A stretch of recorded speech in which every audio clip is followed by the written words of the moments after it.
Comme cul et chemise, comme larrons en foire, j'ai vu se constituer tant d'associations.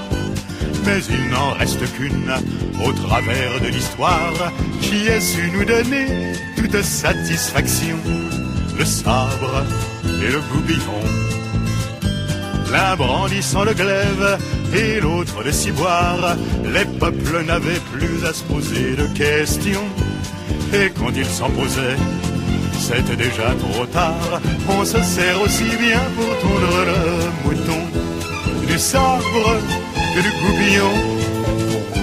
Quand un abbé de cour poussait une bergère vers des chemins tremblants d'ardentes déraisons, la belle ne savait pas, quand elle se laissait faire, qu'il condamnait l'usage de la contraception. Le sabre et le goupillon. Et maintes éminences et main beau capitaine reposaient le guerrier de la même façon dans le salon chinois où Madame Germaine, grâce à ses pensionnaires, réalisait l'union du sabre et du goupillon. C'était le temps rêvé de tous les militaires. On leur offrait des guerres et des expéditions. Que de manants joyeux sont partis chez Saint-Pierre, le cœur plein de mitrailles et de bénédictions, du sabre et du goupillon.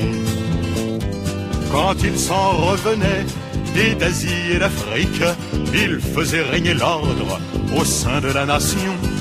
Les uns possédaient l'art d'utiliser la trique, les autres, sans le dire, pensaient qu'elle a du bon. Le sabre et le goupillon. On ne sait plus aujourd'hui à qui faire la guerre. Ça brise le moral de la génération. C'est pourquoi les crédits que la paix nous libère, il est juste qu'ils aillent comme consolation au sabre et au goupillon.